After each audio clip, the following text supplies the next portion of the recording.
Muito boa tarde, bem-vindo à revista da semana.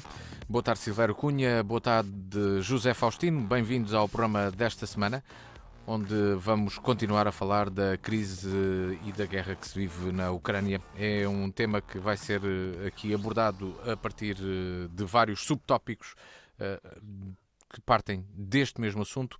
Silvério Cunha, boa tarde mais uma vez. Bem-vindo a Boa esta tarde. revista da semana. Temos os impactos da guerra também aqui do nosso lado.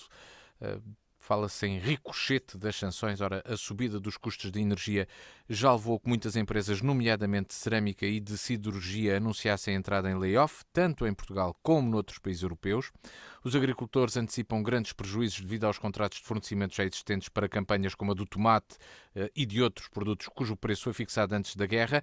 Mas, ainda antes disso, o primeiro impacto a notar-se logo foi do preço da gasolina e do gasóleo, que subiram de forma exponencial para em valores nunca antes alcançados e que se antevê que na próxima segunda-feira voltem a ter grandes aumentos.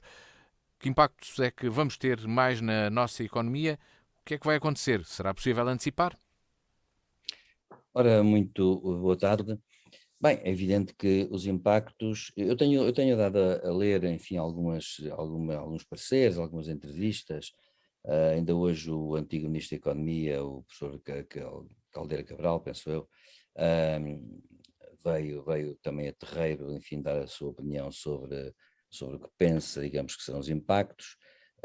Ele diz que serão menores do que se julga, mas eu sinceramente sou cético a esse respeito e acho que vai haver grandes impactos, pelo menos numa primeira fase vai ter que ser assim, fatalmente, porque, como disse bem na apresentação, esta guerra é uma guerra que, no fundo, vamos ver por onde é que vai pender, isto é, aqui vai ganhar quem aguentar mais, não é quem pode mais, é quem aguentar mais. E isso também tem, digamos assim, um contexto político diferente de cada lado. Ou seja, vamos pôr a questão assim em termos práticos. Se, no fundo, as sanções contra a Rússia resultarem no imediato e isso provocar um efeito forte na sociedade russa, além de provocar, é claro, já sabemos que está a provocar no sistema financeiro russo, mas se provocar de facto um efeito grande na sociedade russa, é óbvio que eles vão sofrer primeiro as consequências, mas a questão é uma questão também de percepção. Ou seja, nós aqui no Ocidente vamos sofrer os efeitos, digamos assim, que se colocam com as sanções, porque também vamos perder mercados e, portanto, e além de que somos dependentes, inclusivamente, dos russos, alguns países são muito dependentes da Rússia. Portanto, nós vamos sofrer também. E vamos ver se temos uma sociedade, no Ocidente no seu conjunto, em Portugal em particular, capaz de aguentar também isso e por quanto tempo. Porque nós também sabemos que a guerra, se não evoluir e se ficar ali, digamos assim, na Ucrânia com mais ou menos uma certa estagnação, é evidente que nós vamos daqui a pouco, qualquer dia, vamos começar a normalizar isso. E nessa altura vem ao de cima, naturalmente, aquilo que são, enfim, os interesses mais próprios de cada Estado, de cada país, de cada economia. Ora, eu julgo que Portugal não vai escapar a isso de forma nenhuma, embora o governo diga que tem reservas suficientes disto, reservas suficientes daquilo, que, enfim, portanto, embora diga isso, a verdade é que eu estou convencido que vai haver necessariamente um ricochete, digamos, que será mais ou menos grande. Claro que eu não sou economista e, portanto, não posso cá fazer esses cálculos, mas acho que isso vai implicar naturalmente uma planificação da ação do governo para os próximos meses, pelo menos. E a questão é, o que a mim me causa mais impressão é ver, é claro, o encarecimento geral, que já é visível em tudo, embora naturalmente eu possa sempre pôr em causa que haja justificações um tanto ou quanto estranhas, já vi aí nas redes sociais que alguém que pediu não sei o quê, não sei onde, disseram-lhe que agora era mais caro por causa da guerra e naturalmente não tinha assim um efeito muito óbvio, há sempre oportunismo nestas coisas, mas a verdade é esta, é que o que a mim me mete, digamos, mais impressão são duas coisas. Por um lado, é não ver da parte do governo uma clarificação do que vai ser a política económica, digamos assim, no curto prazo, no imediato, para reagir a esta questão. Eu penso que é muito importante por uma razão. Primeiro, por uma questão de transparência política. Em segundo lugar, por uma questão também de sossegar, digamos assim, prestar as contas ao povo que elegeu, o Parlamento, e que, portanto, escolhe o governo. Portanto, eu acho que os nossos governantes têm a obrigação de dizer aquilo que vão fazer com antecedência até porque só assim é que se salvaguarda a certeza e a segurança jurídicas, digamos assim, no tráfico de bens, nos negócios, na economia, etc. Portanto, eu penso que essa questão não está cautelada. Agora, o segundo ponto, que está ligado a este, é que eu ontem, por acaso ontem, ou anteontem, sinceramente, não posso agora lembrar-me, vi o Primeiro-Ministro António Costa ser interrogado depois de uma cimeira do Conselho Europeu, numa reunião até penso, não sei se foi formal, se foi informal, ele foi interrogado sobre o que iria fazer, o que é que teria que fazer, e ele remeteu isso um bocado para a resposta europeia no seu conjunto. Portanto, a Hum. mim parece-me que ele está a apostar mais numa questão, digamos, de conjunto. Claro que essa questão, a resposta de conjunto europeia vai ser necessária e vai ter muitas implicações, até fiscais, inclusivamente, o que significa que vai haver novos impostos. Portanto, eu estou convencido que, até por causa do reforço das verbas para a defesa, portanto, eu estou convencido que vai haver até um reforço da unidade europeia na União Europeia no plano fiscal, com novos impostos, o que implica que os governos nacionais tenham uma resposta também para isso, porque senão estamos a ter impostos sobre impostos de impostos sobre impostos, o que é uma Pois. coisa que a prazo não resulta, é ineficaz, e claro, e causa um desgaste enorme no nível de vida das populações em geral e nomeadamente aqueles até que, enfim, têm mais dificuldades. Portanto, eu julgo que, a bem, digamos, da nação, como se costuma dizer, era importante que o governo dissesse aquilo que pode fazer. Claro que aquilo que pode fazer no imediato é, eh, estas medidas que o governo toma, portanto, as coisas da gasolina, eu como não conduzo, tenho tendencialmente, psicologicamente, tendo a não ligar muito a isso, embora saiba que é muito importante, claro, porque o pão que eu como tem a ver com o aumento da gasolina, por exemplo, do gasóleo. Mas estas medidas que se tomam, a questão do voucher, disto, aquilo, aquilo outro, parecem todas muito racionais e são apresentadas como sendo muito racionais, mas a mim parece-me outra coisa. Primeiro, parece-me que elas são muito indiretas. Segundo, parece que do ponto de vista, inclusivamente psicológico, não são suscetíveis de criar confiança nas pessoas e dizer assim, bom, isto é uma medida a sério. Seria mais fácil, por exemplo, diminuir X% no imposto sobre os combustíveis, por exemplo. Seria mais fácil isso. Seria mais fácil, por exemplo, injetar diretamente, então, dinheiro nos agentes e operadores que necessitam mais de um preço razoável de combustíveis. Mais valeria coisas desse tipo. Eu sei, como não sou economista, não sei se isso dá grandes resultados, se dá maus resultados, mas a verdade é que eu julgo sinceramente que é a altura de haver esse intervencionismo mais direto, em vez de medidas indiretas que, a meu ver, são sempre pequeninas, são escassas, demora um tempo até a fazer-se sentir, portanto nós acabamos por andar a fazer uma coisa um bocado paradoxal. O aumento da gasolina, o dia do gasóleo, os combustíveis, enche mais os cofres do Estado, mas ao mesmo tempo e paradoxalmente enfraquece a economia e depois o Estado fica com mais dinheiro para quê? Para então implementar ou pôr em execução, melhor dizendo, uma política económica que seja capaz, mas também não a divulga. Portanto, há aqui qualquer coisa que me parece sempre algo incompleto. E é isso que eu, para já, claro que eu penso, atenção, penso também que isto vai sofrer muitas evoluções rápidas, porque à medida que a situação se vai desenvolvendo, está toda a gente à espera de ver quem é que cai primeiro, não é?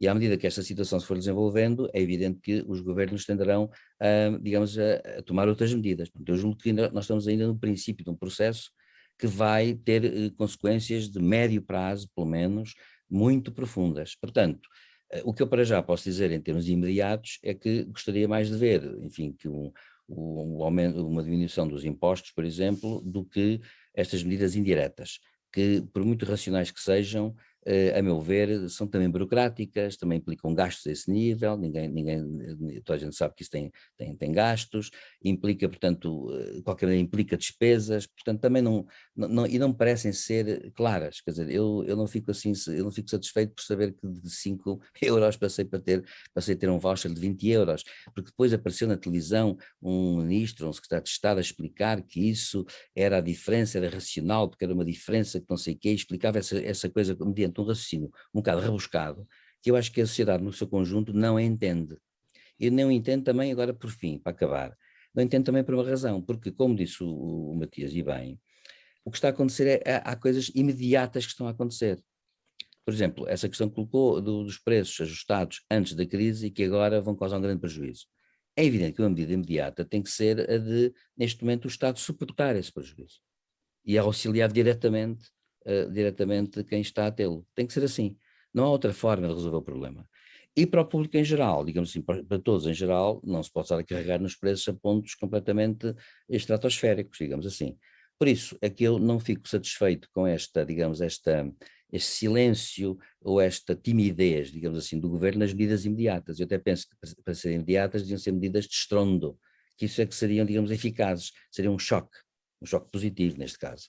Portanto, o meu receio é que se tomem medidas indiretas, um bocadinho de cada vez, e depois no fim há um baralhar das coisas e fica-se à espera que a Europa resolva o problema. E entretanto, o que é que se gastou já? Que tipo digamos, de aumento do custo de vida se verificou na sociedade? Que consequências tem isso? Não há respostas para isso. Portanto, eu julgo que neste momento impor-se-ia coisas muito diretas, muito imediatas e bastante eficazes. José Faustino, partilhas desta visão que deveriam ser tomadas medidas de choque de imediato para enfrentar todas estas questões que já aqui abordámos neste ricochete das sanções que estão a refletir-se essencialmente nos custos da energia e, por sua vez, têm impacto em todos os outros setores, seja da indústria, como já aqui frisámos, o caso, por exemplo, da siderurgia, que neste momento tem empresas e indústrias a encerrar na Europa, a não produzirem, devido aos custos e impossibilidade de competirem no resto do mercado global, e também o impacto direto nos combustíveis, que é aquele mais visível e sentido de imediato na carteira de cada um. Bom, em primeiro lugar, isso e muito mais. O problema é que era preciso que tivéssemos um governo que tivesse políticas para a crise, não tem. Portanto, já estamos habituados há 6 anos a não ter políticas para coisa nenhuma e agora avizinham-se mais 4 políticas zero. Zero. E não se trata aqui de um ricochete. Vamos ser claros. Nós dissemos aqui, toda a gente disse, no dia 24 de fevereiro mudou o paradigma a nível mundial. Aquilo que vivíamos acabou. Neste momento, não é que vem aí, já estamos a viver em economia de guerra. E não é preciso ser especialista em economia para dizer isto. Eu não sou especialista em economia, mas já vivemos em economia de guerra. Com os combustíveis, é só este indicador, não é preciso mais. Com os combustíveis a aumentarem mais de 10 cêntimos por semana, prevendo-se que brevemente chegará aos 3 euros cada litro de combustível, isto é economia de guerra. E havendo tudo aquilo que o Matias introduziu e aquilo que o professor falou. Isto é economia de guerra. E estamos em plena economia de guerra. E os efeitos em Portugal, na minha modesta opinião, não sendo especialista em economia, digo-vos o seguinte: isto vai ser pior, independentemente da evolução que a guerra tiver na Ucrânia, já falaremos disso adiante, mas isto vai ter um efeito muito mais negativo, muito mais sensível em Portugal do que teve na Segunda Guerra Mundial. A Segunda Guerra Mundial foi neutra. Salazar arranjou de forma hábil, há que dizê-lo, a maneira de não ir para um lado nem para o outro, fez o jogo dele e Portugal não entrou na guerra. Foi neutro. Neste momento nós estamos na guerra. Nós somos da NATO e estamos na guerra. O Sr. Putin já lançou uma lista da lista negra. Portugal está na lista negra. Portanto, não é uma posição igual à da Segunda Guerra. Mas não é por isso que eu digo que vai ser pior. Vai ser pior pelo seguinte. Porque os nossos avós e os nossos pais, quando foi da Segunda Guerra Mundial, tinham umas necessidades mínimas. Nós que éramos da classe média, pois bem, já tínhamos eletricidade em casa, já tínhamos água, já tínhamos esgotos, etc. Mas a maior parte da população não tinha isso. Não tinha isso, não tinha eletricidade, não tinha água canalizada, não tinha esgoto. Ia buscar água à fonte e eliminava-se com petróleo, com fogueiros de petróleo e até a luz que a própria chama da lareira dava onde se fazia o comer e tudo isso. Tinham umas hortas, tinham agricultura de subsistência, etc. Hoje em dia as pessoas não sabem que são as galinhas que põem ovos, pensam que são os supermercados que produzem aquilo. Portanto, as pessoas viveram num ambiente tal de consumo, que eu não vejo que seja mau, direito de conforto, as pessoas hoje vivem num conforto tal que qualquer anomalia neste modo de vida os vai afetar grandemente. E depois não é só isso, o ponto direto é a questão do transporte do automóvel. Há o automóvel para passear, mas também o automóvel para trabalhar. E como o professor disse bem, todos os preços dos combustíveis, não é só do petróleo, é também do gás natural. O gás natural não é derivado do petróleo. Há o gás liquefeito derivado do petróleo e há o gás liquefeito natural. São duas coisas diferentes. Mas os valores andam todos indexados uns aos outros e depois há a eletricidade, que se faz com carvão, com água, que também não temos, porque estamos em seca, e já falarei sobre isso, ou com gás. E, portanto, Portugal prepara-se para descontinuar isso tudo, porque é sempre muito moderninho e muito verdinho, anda sempre à frente. Portanto, não tem políticas para coisa nenhuma. Anda, como o professor também aqui insinuou, atrás da Europa. Portanto, anda sempre atrás da Europa, aos saltinhos de volta do Macron, aos beijinhos ao chanceler alemão, ou à chanceler, e anda naquilo. Porque não tem políticas. E ter políticas é, tirar o imposto extraordinário que foi colocado sobre combustíveis, tirá-lo já, todo. Foi lá extraordinariamente colocado quando os combustíveis eram baixos. Agora, se eles estão altos, retira-o, ponto. E a seguir, retira os outros impostos que tiver que retirar e só precisa tirar o IVA, porque a União Europeia já autorizou isso. Não é andar com vigarice, aldrabice e roubo e mentiras de vouchers. Isso é tudo aldrabice, para enganar. São desculpas de mau pagador. Depois aquelas contas, aquilo é repugnante. Eu, como cidadão, sinto-me repugnante. Eu sinto-me enojado com aquilo, de fazer as contas, quanto é que o Estado recebeu mais em IVA, para depois ir deduzir no ISP, e para a frente e para trás. Aquilo é uma repugnância política. Aquilo não é nada. O que tem que se fazer é baixar os combustíveis. Até onde? Dizem algo. Perguntam até onde? Há uma linha comparativa, que é o preço dos combustíveis em Espanha, onde os salários mínimos e os salários médios são muito mais altos que os portugueses. O mínimo que se exige é que Portugal, para se aguentar à bronca, que tenha os combustíveis ao mesmo preço que Espanha. Nunca os teve, mas é bom que os passe a ter. Depois, há que esquecer que o doutor Costa estava muito sorridente com a presidente da comissão, porque quando deram o cheque grande, já o podia descontar. E ela disse que sim, já podia ir ao banco. Já recebeu outro cheque desse. Eu espero bem que não se criem em Portugal oligarcas portugueses à conta dos fundos e dessas coisas todas, que não se vão meter dinheiro aqui, acolá e não sei o quê, que não interessa agora para o caso se é útil, se não é útil, quando há pessoas a sentir um problema, primeiro da pandemia, um problema da seca e um problema da guerra. Imagine-se isto. A Espanha está a sair do layoff da pandemia. Nós já saímos há muito tempo, não se fala nisso. Agora fala-se do layoff por causa da guerra. Estamos com um problema da seca. Seca causada por falta de chuva e por um exagero de produção elétrica que Portugal não tem, porque se baseia nas renováveis, e as renováveis, como sabemos, são energias intermitentes. Portanto, é uma ruína total da política deste país. E isto vai-se pagar muito, muito, muito, muito, muito caro. Vamos ver. Portugal e a Europa, o que é que isto vai dar, tudo isto de política de guerra?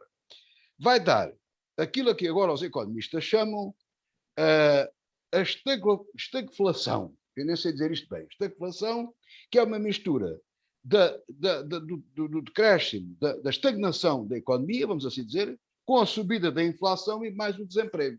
É uma fórmula terrível. Ora, há que responder a esta situação. Há várias maneiras, a subida dos juros, injetar menos dinheiro na economia. Aqui, em Portugal, pode haver a situação, como digo, de suportar, o engenheiro Guterres fez isso, o valor do custo dos combustíveis, até o apoio, acho que como última instância, mas o apoio a determinadas atividades, a determinados setores, com o dinheiro da bazuca, pode-se desviar a bazuca, que se fala com a Europa, nem andar só aos saltinhos de volta do Macron, é falar com ele para se desviar a bazuca para estas coisas e para acudir a quem precisa. E se necessário for, nos bens de primeira necessidade tem que se intervir tabelando os preços, mesmo nos próprios combustíveis. Isto a economia de guerra é assim que tem que se fazer. Mas isto é num Estado que tem um governo que governe e com um presidente que presida e que fiscalize. Anda tudo a subir para o lado e ninguém os vê. É uma grande oportunidade, está tudo distraído com a guerra. Mas há mais. Estranhamente ou não, há um fenómeno que está aqui a verificar, que é pouco falado, aliás, em Portugal não se fala nada do que interessa, que é este. Os investidores e os mercados, perante esta situação, esta economia de guerra e o medo que está a acontecer, porque grande parte do que está a acontecer para já é psicológico, porque o petróleo que se está a comprar é daqui por dois meses ou coisa do género. E depois isto são mecanismos da economia, aplicam-se logo diretamente. Os efeitos a sério, verdadeiros, ainda não chegaram. Portanto, estes são os efeitos psicológicos, vamos assim dizer. Mas o que está a acontecer é que, não sendo especialista em economia, quem tem dívida dos países está a vendê-la. Portanto, há um excesso de oferta, de venda, não é? Quando há muita oferta e pouca procura, os valores baixam. Quer dizer que a dívida de Portugal também está a baixar as taxas de juros. Até aí Portugal pode jogar com isso. Aliás, tem uma pessoa competentíssima, que é a doutora, não me lembro o nome dela, Casalinho, que pode perfeitamente jogar com essa situação, sabe fazê-lo, e de renegociar a dívida, e com esse dinheiro que se vai poupar em juros, pelo menos a curto e médio prazo, que seja injetado na economia. Não é andar a assobiar para o lado, a fingir que se faz qualquer coisa com os vouchers e com aquelas contas manhosas do ISP com o IVA e 30 para além, e não atuar sobre a economia e sobre os portugueses. Porque os portugueses vão sentir problemas muito complicados. Eles vão ver, quando colocarem gasolina ou gasóleo a 3 euros cada litro, vão perceber isso. Mas vão perceber, quando tiverem que pagar uma série de bens essenciais no supermercado, que sobem 20, 30 ou 40% de valor. E que depois, mesmo com o aumento do ordenado mínimo, está tudo errado desde o princípio, que não podem comprar e o seu poder de compra diminui. Os seus encargos são os mesmos, ou aumentam devido ao tal problema da estagflação, e pagam mais para aqueles que se endividaram para comprar casas, etc, etc. E aquilo que o professor Silvério Cunha ali ventilou, nem pensem nisso, porque aí tem um problema complicado e nem a maioria absoluta lhe vale. Não metam mais impostos em cima do povo. O povo não vai pagar mais impostos. Não se lhes meta isso na cabeça. Pelo menos impostos diretos. Nem IRS, nem IRC. Portanto, era necessário uma ação do Governo para alterar essa... Não é ação, Matias. É preciso ter esta... Matias, é preciso ter uma política. Enfrentar estes É preciso impactos. ter política para o país. Sim. O país, o modelo, o paradigma mundial modificou-se. Há uma guerra na Europa. Não vale a pena brincar com isto. Há uma guerra na Europa. Falaremos à frente. Não sabemos, tu próprio me dizias ontem uma coisa que eu achei graça, e ri-me contigo e brinquei, mas tu tens toda a razão. A humanidade tem duas hipóteses. Ou a gente acaba com o Putin, ou o Putin acaba com a gente. Dizias tu ontem a brincar. Mas tens toda a razão. É uma brincadeira bastante séria. Portanto, isto é muito mais sério do que o que parece. E o que se espera de um governo é que governe em situações de crise como esta. Estamos em economia de guerra. Querem-se medidas integradas para o país. Não se querem medidas avulsas, e essa como é costume. Tem que haver medidas. Este é que é o ponto. Tem que haver políticas para o país. Tu conheces-las, o professor conhece, alguém conhece, ninguém conhece. Olha, quando isto rebentou, o primeiro-ministro foi passear ou foi em vista de Estado para a Guiné e para Cabo Verde. Não digo que não sejam importantes. Não estou a desvalorizar isso. Mas se calhar podia-se ter feito noutra altura. O Presidente da República desapareceu. Não sabe, anda lá, vejo lá os saltos em Versalhes e coisas. Isto não resolve o problema do país. Na segunda-feira vamos todos pagar mais 15 ou 20 cêntimos por cada litro de combustível. E os vouchers não se aplicam às empresas, só se aplicam aos privados. E o pão vai subir, e o leite vai subir, e vai tudo subir, os bens essenciais, os fertilizantes, tudo para a agricultura, tudo vai subir. E vai haver escassez até no mercado, que vai fazer também subir. Porque um forte fornecedor de cereais a Portugal é justamente a Ucrânia e a Rússia. Isto não é negócio para brincadeiras, isto já tinha requerido a semana passada um gabinete de crise formado no governo, um conceito de ministro extraordinário, agora é que vai reunir o Conselho de Estado, não sei o quê, para ver que medidas tomar. Isto não é brincadeira nenhuma. Um país frágil como nós. Faustino, ficou claro, sim, percebo. Sim, eu exato, acho que não sei se ficou claro. Ficam estas duas análises e a necessidade de haver ação imediata e bastante de grande impacto. Vamos à guerra na guerra. Deixa-me dizer, as pessoas que não entrem em pânico, não vale a pena pôr-se a racionarem, nem ir aos supermercados, nada, porque os bens não vão acabar. Vão ficar mais caro. Não vale a pena andar com os abarcamentos e com coisas dessas. Mas poupem o seu dinheirinho e poupem as vossas vidas. Se tem um depósito do carro cheio, não o gastem. Estamos em economia de guerra. Estamos em guerra. Não estamos a brincar com isto. Isto mudou tudo. Precisamente a guerra na Ucrânia parece não ter fim à vista. Parece começar a ficar isso claro, será? É uma questão que deixo para começarmos esta análise. As conversações passaram a ser feitas pelos ministros dos negócios estrangeiros. Para já, ucranianos pediram cessar-fogo de 24 horas, os russos disseram que não tinham planos para atacar mais nenhum país e disseram também que não tinham atacado a Ucrânia. Conversações que decorreram na Turquia, sendo que Israel também esteve envolvido nestas mediações.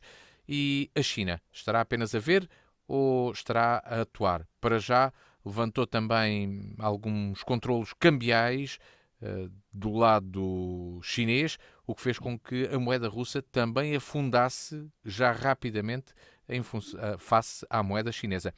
Silvério Cunha, o que é que podemos dizer Bom, agora sobre os próximos dias, enfim, sobre aquilo que tem acontecido? pode-se dizer muita coisa, embora eu possa começar por lhe dizer o seguinte: eu não sei se não estaremos a assistir nesta primeira fase, digamos assim, a um certo fim. E eu vou dizer porquê.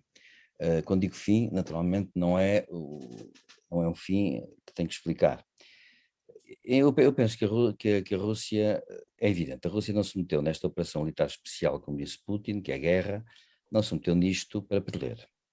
E, portanto, é bom, aliás, ver, volto aqui a lembrar uma coisa que já lembrei na passada semana, Putin é bom dizer, nunca enganou ninguém. Pelo menos desde 2007 que não enganou ninguém, e ele tomou poder em 2002, salvo erro. E em 2007 ele não enganou ninguém porque começou logo a dizer o que queria e o que não queria. E depois com os acordos de Minsk, aquelas conversações todas, aquelas lutas no Donbass, onde já morreram 14 mil pessoas nessa altura, segundo se diz, dos dois lados, acontece que tudo isso, no fundo, ele, quando viu que as coisas não corriam de feição tal qual como é o seu projeto, a sua visão do mundo, que é uma visão naturalmente imperial, todas as grandes potências têm sempre visões imperiais, aliás, o grande pensador das relações internacionais, liberal conservador, que foi Raymond Aron, disse mesmo que é da natureza das grandes potências serem imperialistas. Ele distinguia depois entre imperialismo benigno e imperialismo maligno, mas a verdade é que é essa a ideia. E acontece que, portanto, quando Putin viu, não enganou ninguém, disse logo o que vinha, e não enganou mesmo ninguém até praticamente até o dia 24. Volto a lembrar que ele, em 2021, lá por agosto e julho, publicou um ensaio em que faz uma revisão da história da Ucrânia, baseada em leituras que, enfim, agora até se começam a saber, leituras de certos tipos de autores, etc., em que ele escreve um ensaio, alguém escreveu sobre a orientação dele, não interessa, mas ele é capaz de escrever, claro, naturalmente, ele é um homem inteligente. Acontece que ele escreveu um ensaio em que já dizia praticamente que só faltava ocupar a Ucrânia, porque a Ucrânia e a Rússia é a mesma coisa. Bom, não é, historicamente não é.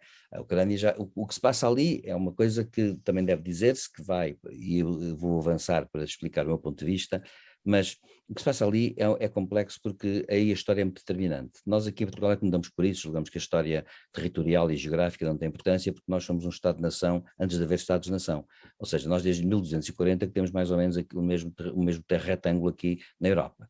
Acontece que, mais ou menos, acontece que naqueles países não, naquela zona, aquilo foi tudo uma grande misturada. Eu relembro, até por uma questão até que deu origem inclusivamente a romances e a filmes de aventuras, eu lembro que entre os séculos XVII e XVIII houve um estado cosaco livre na Ucrânia que durou mais de 100 anos. Depois a Ucrânia já foi do Império Austro-Húngaro uma parte, Lviv, por exemplo, foi do Império Austro-Húngaro, enquanto a outra parte era da Rússia. Portanto, acontece que aqueles países avançaram as suas fronteiras nos últimos 150 anos, digamos assim, avançaram, digamos, 600 quilómetros para um lado, para leste, 600 quilómetros para o oeste, e são povos que foram ocupados, foram independentes, foram reocupados, depois voltaram a ser independentes, e portanto são povos que têm uma memória incrível, porque é uma memória brutal, é uma memória de guerra monumental, de permanentes guerras, e depois disso são povos, portanto, têm contas a ajustar, digamos, entre si muitas vezes, porque como há um autor que diz que no fundo são povos onde à menor faísca vem logo a vingança das paixões antigas. Bom, posto isto, eu diria assim, o mundo mudou porque, enfim, a guerra da Ucrânia é o coroamento da evolução lenta que começou em 1991 com o fim da União Soviética, para criar um novo paradigma internacional. E como era de esperar, porque a história ensina-nos isso, é através de um conflito razoavelmente importante. Em outros casos foram guerras mundiais, noutros casos foram guerras alargadas. Este caso é uma guerra que é alargada, porquê? Por causa do que está implicado e dos atores que estão implicados e que estão cara a cara. Portanto, nós estamos, digamos assim, com a espessura de um fio de cabelo, digamos, à beira de uma possível guerra nuclear, nem que seja com armas táticas, mas com também com a racionalidade dos atores a terem que ter muito cuidado em entrar numa coisa dessas. Porquê? Porque nós sabemos como é que se entra, mas não sabemos como é que se sai. Aliás, permitam também dizer que hoje vi numa rede social uma frase muito interessante, muito engraçada, do célebre chanceler de ferro alemão do século XIX, que foi o Bismarck. O Bismarck foi, aliás, quem unificou a Alemanha em 1870. O Bismarck dizia a respeito da Rússia, já nessa altura, que sabemos muito bem fazer sair da sua toca o urso russo. Eu nunca sei como é que depois o fazemos entrar na toca outra vez. E esse é que é um problema interessante, porque a Europa sempre olhou para a Rússia dessa maneira. Ora bem, acontece que nós estamos, portanto, um novo paradigma. O mundo mudou para esse efeito e vai mudar até muito mais, porque vai implicar um novo equilíbrio de poderes. E, portanto, o que é que eu acho? Eu acho que vai acontecer uma coisa fatalmente. A Ucrânia vai perder, o governo ucraniano vai perder, vai ser uma tragédia para o povo ucraniano. Já está a ser, aliás. Se a guerra acabasse daqui a 5 minutos, já tinha sido uma tragédia. Já foi uma tragédia. Portanto, vai ser uma tragédia para o povo ucraniano. Independentemente de como vai acabar esta parte. Agora, os russos, que na verdade pensavam talvez coisas erradas, porque Putin de facto também vive numa bolha, pensavam coisas erradas sobre a forma como os ucranianos iriam reagir, e de facto os ucranianos estão a reagir de uma forma terrível. Porquê? Porque eles estão a defender as suas vidas e o seu território. Os russos, de facto, não estão a defender as suas vidas e o seu território, estão a invadir um território para, digamos assim, proceder a uma ocupação que obedece a uma concepção geopolítica do seu líder. É uma coisa diferente, porque isso já aconteceu noutras ocasiões. Povos que muitas vezes só têm o território para salvar e as suas vidas, conseguem vencer porque têm uma espécie de coração que vai para além da própria razão e conseguem, digamos, resistir. É o que eu acho que está a acontecer com os ucranianos em parte, mas a verdade é esta, é que apesar de tudo, hoje a desproporção de armas é muito grande.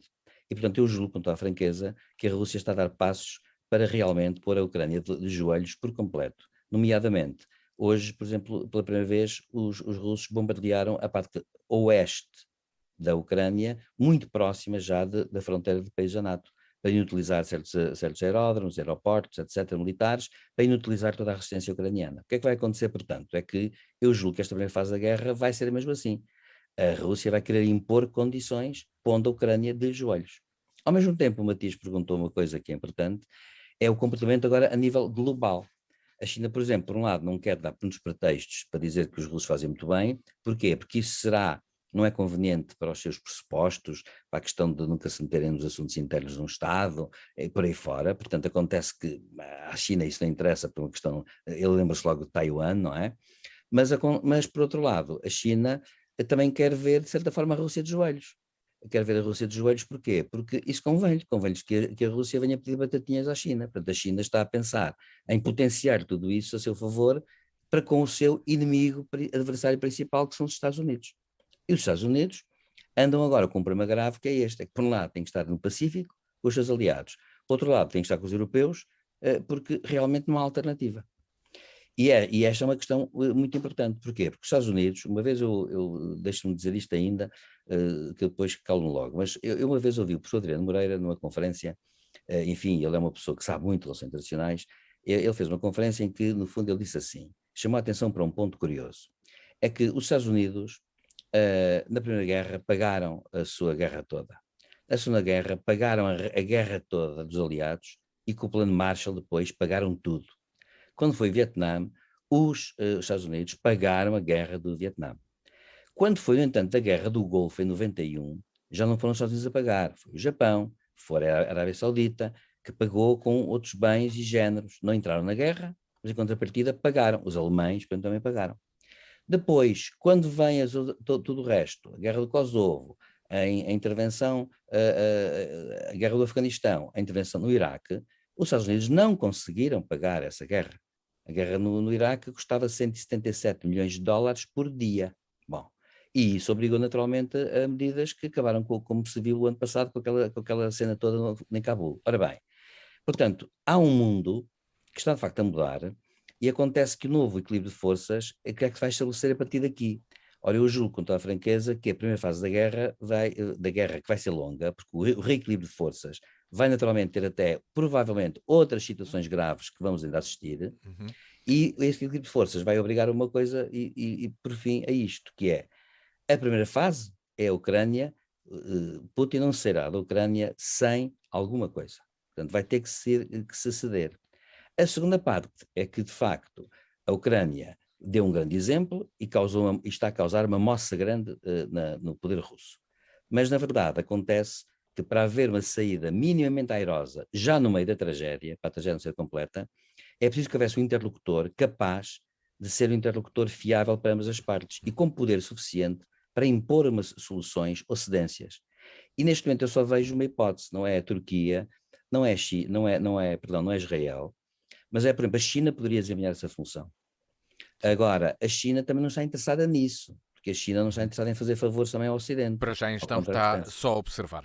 Portanto, para já está a observar, mas está a querer também que a Rússia enfraqueça e os Estados Unidos enfraqueçam. A China está a jogar nos dois tabuleiros, de uma forma enviesada, de forma oblíqua, digamos assim, de forma ambígua, mas repare que a China diz uma coisa, depois diz outra, depois não diz uma coisa que podia ter dito e nós inferimos que isso quer dizer qualquer outra coisa, mas a verdade é esta, é que o novo equilíbrio de forças vai ser difícil, porque nesta parte vai ser, como digo, a tragédia. A primeira cena desta peça de teatro terrível que estamos a assistir vai ser assim. Para já vai ser, a Ucrânia, a meu ver, vai ser vencida. Sinceramente, acho que sim, em termos realistas. Deus queira que não, mas porque eu acho que se for, vai ser à custa de milhares de vidas. Porque estas estatísticas que há aí dos Sim. mortos não são verdadeiras. Nós não sabemos o que é que se passa realmente. Porque ninguém está ali a contá-los, não é? Agora, vai ser uma tragédia. Agora, acontece que depois disso, vamos ver o que é que efetivamente Putin quer mais. Porque há também, e termino com este ponto, que talvez possa seguir nos pontos a seguir, de seguida, há que ver até que ponto é que nós pressupomos racionalidade nos atores internacionais. E a Ora, política internacional tem muito de irracional, em certos aspectos. José Faustino, estamos numa guerra sem fim à vista, podemos dizer isso agora, e estas conversações demonstraram isso mesmo, que não se está a ir para lado nenhum ou não? Que comentário fazes? Bom, eu acho que aqui há vários equívocos. E como sabemos, quando há o excesso de comunicação, a comunicação transforma-se em ruído. Embora eu aconselho toda a gente a fazer aquilo que eu faço, que é ouvir o mais que posso, agarrado aos jornais, à rádio, à televisão, todo lado, ouvir tudo e ouvir todos os comentários, os mais disparatados, os mais acertados. Claro, depois nós começamos a selecionar as fontes.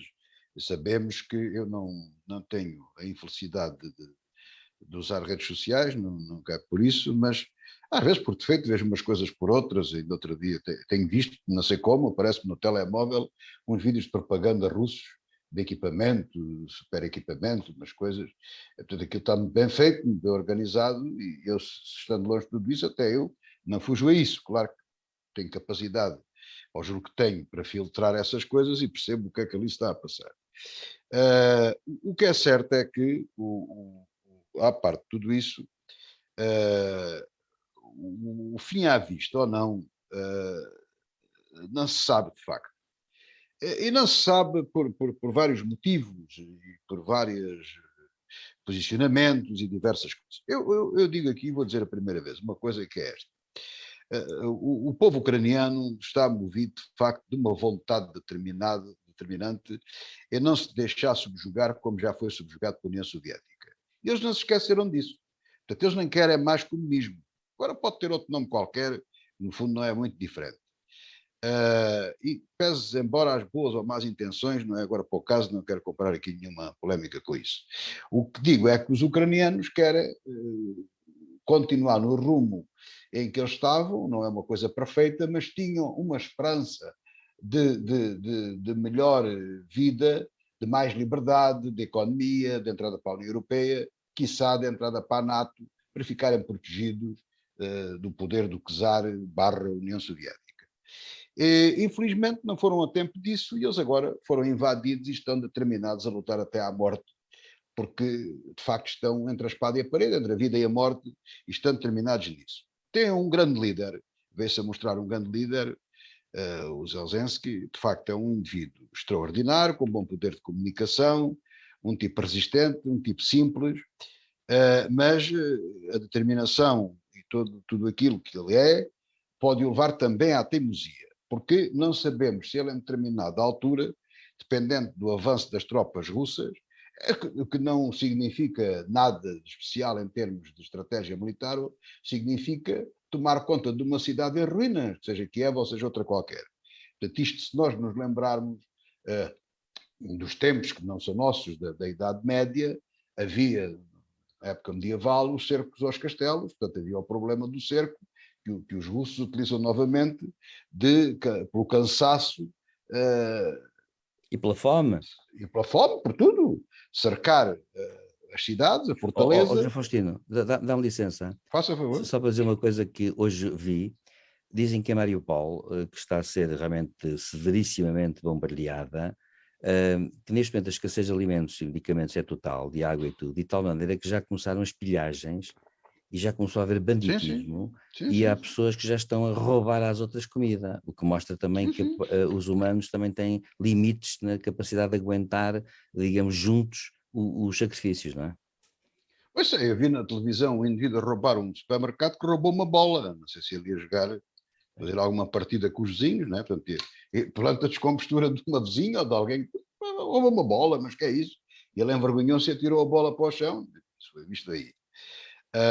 Claro que o problema não era a bola, eram outras coisas que eles estavam a roubar, como diz.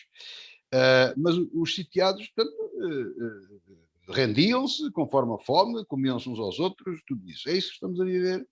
Foi isso que a Rússia saiu na Síria e sabe perfeitamente que não se trata de uma fortaleza militar, trata-se tal e qual como na Idade Média, cercar uma cidade. Aí podem chegar ou não a Zelensky, ou ele pode formar um governo no exterior, por exemplo, na Polónia.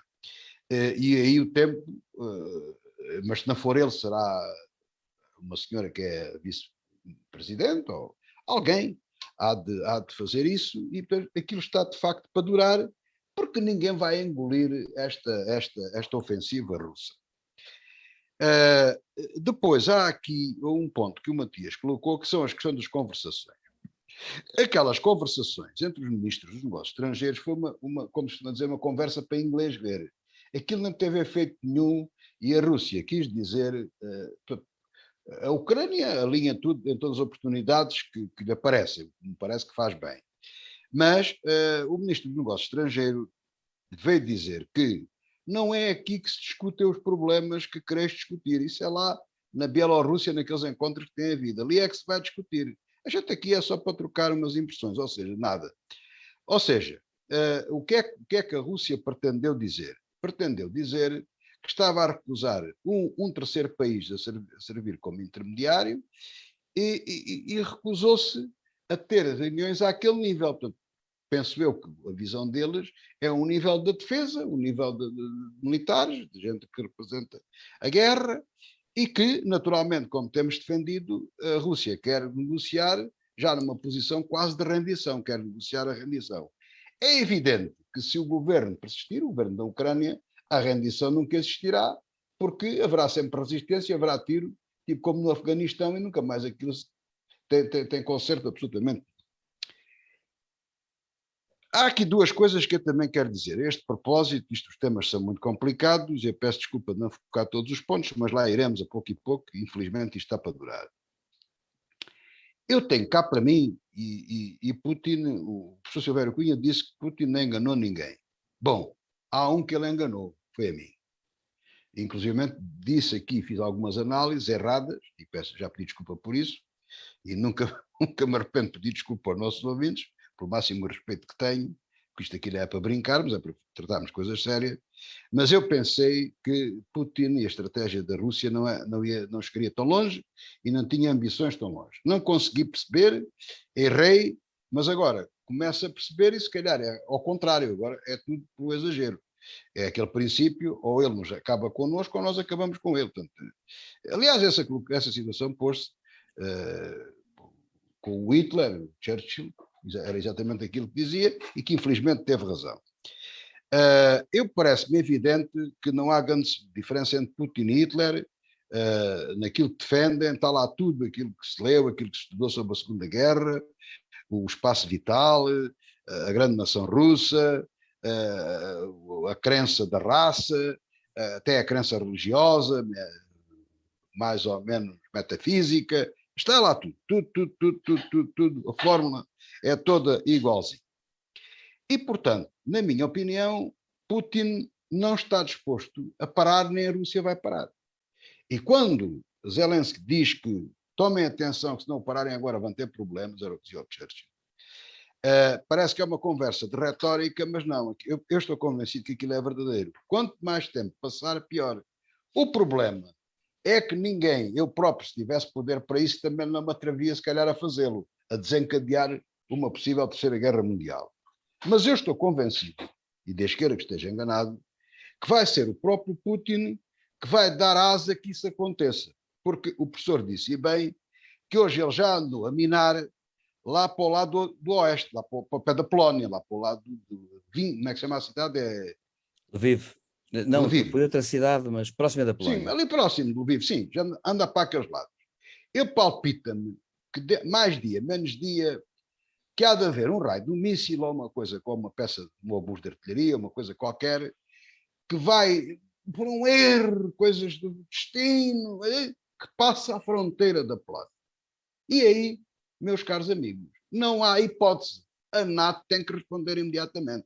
E essa resposta, no mínimo, tem que levantar voo 6 F-35 e arrasar metade da tropa de coisa na Ucrânia. É a única resposta que há. Não há outra. E eu não sou nenhum indivíduo da guerra, não sou nenhum falcão. Mas tem que responder imediatamente. E disso, os Estados Unidos deram sinal, mandando o seu secretário de Estado e a vice-presidente aos países do Báltico e à Polónia, todo lado, têm por ali andado, a dizer que vão defender a NATO, o território da NATO, ao centímetro. Espera-se que sim.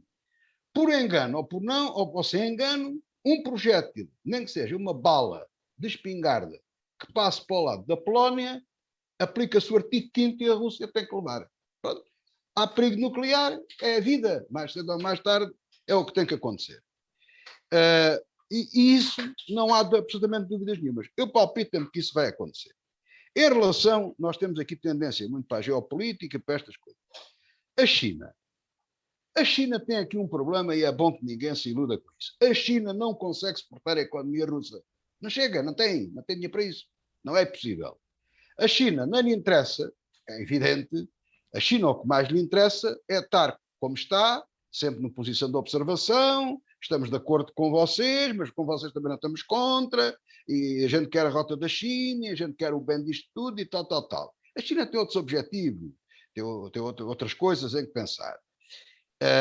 Tem muita coisa, tem Taiwan, tem a rota da seda, que para mim é tomar conta do mundo todo, e por aí adiante. Mas não se pode encaminhar numa defesa cega da Rússia por uma razão simples.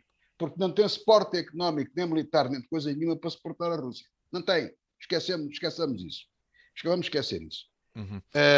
E necessita, sim, negociar com ela e de se equilibrar e que a Rússia esteja a funcionar, digamos assim. Que produza gás, que produza petróleo, que produza carvão, que produza coisas cereais e coisas que a China precisa e também comprar algumas coisas. Isso dá-lhe jeito. Agora, suportar uma Rússia moribunda, um guerreiro que só precisa de dinheiro para gastar na guerra, a China não tem dinheiro para isso. Nem para o alimentar, para ele não morrer de fome. Portanto, nem pensem nisso. Porque é bom lembrar que a Rússia, de facto, é o maior país do mundo. É uma coisa muito grande, tem muita gente. E isso não é fácil. Agora, eu penso que... Sim, para concluir então... Sim, para concluir, fechar mesmo. Sem saber o tempo que isto vai durar, vai haver mais 2 ou 3 conversações, se a coisa não parar. Entretanto, e acho que não para, não é nesse sentido que as coisas vão, lá na Bielorrússia, aqueles encontros que tem havido, mas eu estou convencido, no mínimo, ou isto acaba com o começo da Terceira Guerra Mundial, vamos assim chamar, ou com uma grande convenção em que não é a China, está lá a China, está lá a Rússia, está lá os Estados Unidos, está lá a Alemanha, está lá a França, estão lá todos. Portanto, tem que ser uma espécie de um Conselho de Segurança da ONU a resolver este problema e a fazer um tratado, digo eu, muito bem feito, que tem a validade possível de 1 ano ou 2, é feito a longo prazo, mas depois tem sempre uma validade reduzida, a ver se ganhará algum tempo. Mas o Putin não descansa. Há uma outra hipótese ainda, que penso que é aí que toda a gente aposta, mas que ninguém fala, e eu também não vou querer falar nisso, porque quanto mais se fala, mais se erra, que será derrubar Putin por dentro. Estou convencido que é aí, como se não há quinta coluna, é esse o seu objetivo, é minar o inimigo por dentro, desde do Sun Tzu, que nós sabemos isso, é infiltrar o inimigo e tentar dividi-lo e aniquilá-lo.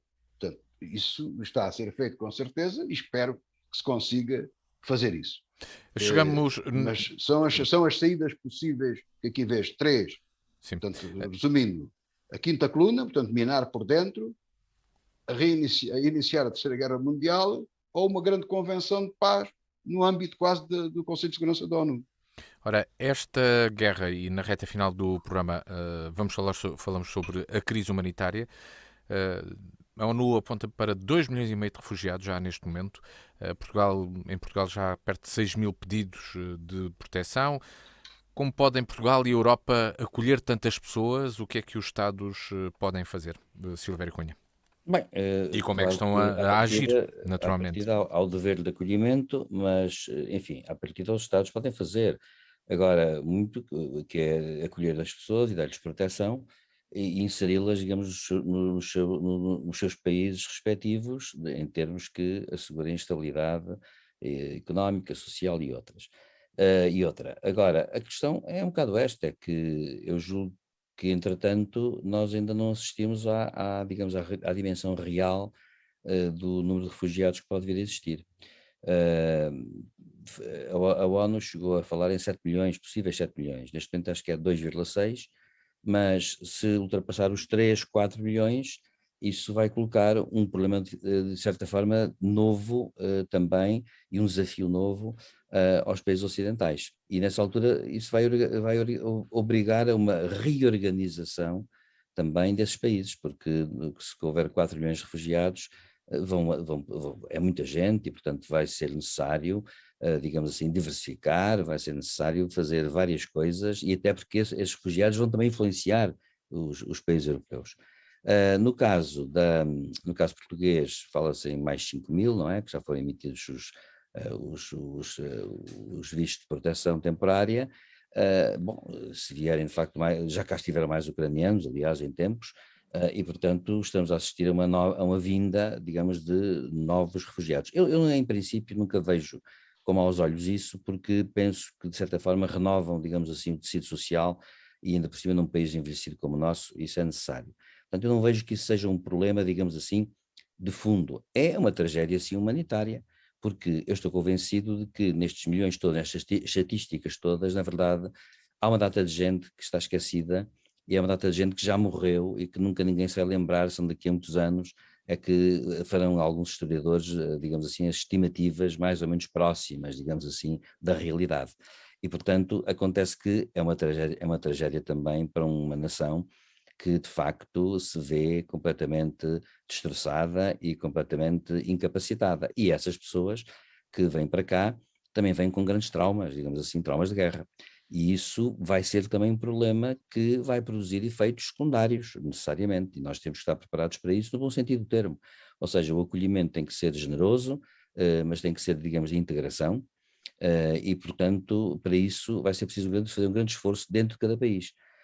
Os europeus, quando estão neste momento emotivos, querem acolher toda a gente, lembrem-se que quando foi do caso das crianças bósnias, não havia em Portugal família nenhuma que não quisesse uma criança bósnia para adotar, mas a verdade é que depois, com o tempo, as coisas não são assim, e sobe uma espécie de realismo prático à cabeça das pessoas, e tudo vai depender da capacidade que os países têm de inserir esses milhões de pessoas. Se for chegar a 6, 7 milhões, e é bom esquecer que estes números parecem um bocado esquisitos por serem excessivos, mas não são. A Ucrânia tem 44 milhões de habitantes, portanto numa guerra deste tipo pode haver perfeitamente 7 milhões de refugiados, 7 milhões de refugiados é, enfim, 20% da população, basicamente, assim uma coisa desse tipo, não é? Portanto, Acontece que não é muito até não é muito, num país que fica escavacado de alto a baixo não é muito, e eu penso que mas esses milhões vão pôr à prova também a capacidade integradora dos países europeus, e isso vai produzir efeitos internos, políticos internos em cada país. E é bom lembrar ver o que é que vai acontecer a esse nível, porque isso também tem efeitos, é bom lembrar. Mas pronto, mas agora a tragédia é esta, é que temos que auxiliar as pessoas, temos que lhes dar condições, e temos que pacificar tudo isso, porque também é através disso que a paz também se conquista assim, de uma forma mais remota e indireta. José Faustino, estamos a lidar com uma tragédia para já de Eu, 2,5 milhões de estamos, refugiados, estamos, mas sim. vamos ter mais. Sim, sim, Há sim. que criar também aqui mecanismos para poder receber as pessoas. Não, há que criar mais. Mas isso, do modo geral, estou de acordo com aquilo que disse o professor Silvério Cunha, mas quero acrescentar aqui 2 pontos. Tenho ouvido aí uma rapaziada que continua na mesma, à esquerda fofinha, como ele chama, gosto de os ouvir, que a Hungria mudou e que a Polónia mudou, não mudou nada. Neste momento estamos a falar de refugiados de guerra e não de migrantes, como eles dizem. É uma palavra que me repito todo só de ouvir. Os sírios são refugiados de guerra. Pois, não é bem, enfim, mas eles é que arranjaram o migrante, que é uma palavra muito fofinha, parecia aos palestinos. Agora, irrita-me esse tipo de habilidade política. Os imigrantes eram uma coisa e os refugiados são outra. Dito isto, vamos passar ao ponto de Portugal. Se este país fosse governado por um governo que soubesse governar e que tivesse políticas para o país, o que é que fazia? Bem, o almirante Gouveia e Melo agora está a tratar da Marinha, não podia ser mobilizado. Mas há de haver outro general, temos tantos, ou outro almirante, havia que criar uma task force para resolver o problema dos refugiados ucranianos. Como? Fazendo um levantamento rápido e exato daquilo que há necessidade em Portugal em termos de emprego, porque para Portugal eles não querem vir. Mas alguns virão se forem aliciados. Portanto, são sempre na ordem dos milhares, dos poucos milhares. Mas há que ter habilidade nisto, porque Portugal precisa de gente qualificada e com vontade de trabalhar como são os ucranianos. Eu conheço ucranianos em Portugal e sei o que é que eles valem. E, portanto, é uma oportunidade única.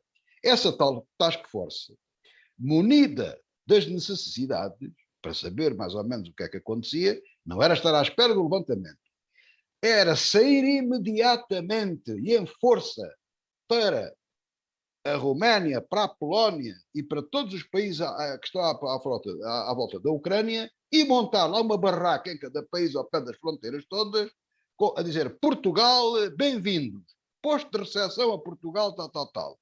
E de lá, com os serviços consulares e dessa task force, receber inscrições de todos os ucranianos que quisessem vir para Portugal. Condições: 1.000 euros por mês para virem para cá, alojamento garantido e formação da língua portuguesa. E emprego, dentro das suas especialidades. Isto é que é trabalhar. Isto são medidas para o país. Não é treta. Coitadinho, as bolachinhas, o leitinho. Até não temos lá o cheque da bazuca. Até não temos falta de pessoas a trabalhar na agricultura. Não temos falta de médicos. Não temos falta de enfermeiros. Não temos falta de engenheiros, etc, etc, etc. Lá. É dizer, olha, temos aqui, olha, os empregos que a gente aqui tem são estes. Mas como os senhores ainda não sabem falar português, mas todos os vossos conterrâneos aprenderam muito rapidamente a falar português, vocês são assim uma espécie de papagaios, aprendem bem a falar depressa, no bom sentido, vão ter formação de português e vão trabalhar nas nossas profissões. Não é vir depois a ordem dos enfermeiros, a ordem dos médicos, não têm qualificações e tal. E mais para aqui, mais para lá. Não, têm qualificações, sim, senhora. Têm qualificações e vão trabalhar como tal. E depois logo se verá. Não é nada que não se resolva ali numa conversa ou num exame sumário que não se perceba. Se chegar alguém a dizer que isto é relações internacionais, o professor Silvério Cunha, numa conversa de 1 hora, percebe logo se ele sabe de relações internacionais ou não. Portanto, não é cá preciso de nenhum conselho científico. Se isto fosse um país governado como devia ser, era assim que fazia. Porque, vamos lá ver, se olharmos para a Europa toda, se calhar, só países semelhantes aos nossos, os outros estão a leste, também não é bem as mesmas circunstâncias, se calhar o nosso país é um país único com esta necessidade de pessoas e de aumentar a população e ter gente especializada e de preencher postos de trabalho, etc, etc. E fazer face às dificuldades económicas. E tem condições para isso. É pedir a autorização à Europa, com certeza que a dá, para acolher os refugiados, é um plano de integração. Claro, dando sempre a hipótese a esses refugiados, e por isso é que eles são refugiados, quando as coisas estabilizarem na Ucrânia, que se alguns quiserem voltar, pois que voltem, com certeza. Isso faz parte do acordo, faz parte da solidariedade internacional e europeia. Mas era assim que devia ser feito. Claro que nada disso é feito. O que é que andamos a fazer? É o Ministro de Negócios Estrangeiros a dizer aquelas conversas que já sabemos. O Primeiro-Ministro não sabe onde é que andamos, anda à volta do Macron, como digo, aos saltinhos e aos pulinhos. O Marcelo não sei onde é que ele anda. E não há políticas, não há nada. Quer dizer, era de facto O uma task presidente force. esteve ontem na recepção dos aviões que trouxeram os refugiados. Professor, coisas que ouça, quer dizer, não. Ele tinha que ir recebê-los, era dentro deste programa que eu estou a dizer, era entregar isto aos militares em ponto, logo o primeiro ponto. E montar rapidamente, com o apoio da Força Aérea e tudo isso, pontas de recepção às pessoas e maneira de os trazer, fazer uma ponte rápida para os trazer para Portugal. E preparar tudo. Estes vão para Évora, aqueles vão para Viseu, os outros vão para Faro, os outros vão para aqui, os outros vão para Acoli, e os institutos de emprego a trabalharem, a darem a formação, as universidades a trabalharem, e dentro de pouco tempo, se calhar, penso que não estarei exagerado, no espaço de um ano, tínhamos aí gente preparada para ocupar uma série de cargos e uma série de coisas de responsabilidade que muita falta faziam ao nosso país e que faziam crescer a economia. Isto é política de futuro, é política que não existe, infelizmente, no nosso país. É uma tristeza, uma tristeza. Bem, e assim, com a análise à situação que se vive na Ucrânia e também nos países limítrofes e começa a achar cá com esta questão da crise humanitária... Isto tem duas vantagens. Era dizer aos ucranianos uma conversa muito frontal: amigos, vocês estão aflitos, mas nós também estamos. Vamos dar as mãos, vamos ajudar uns aos outros. Não é a caridadezinha da bolachinha e do leitinho quente. É a solidariedade. Eu ajudo-te a ti, tu ajudas-me a mim. Portugal precisa de ajuda como eles precisam. A análise à situação vivida na Ucrânia, todos os impactos neste programa. Voltamos de hoje a uma semana com José Faustino e Silvério Cunha. Muito obrigado. Boa tarde. Até de hoje a 8 dias. Boa tarde.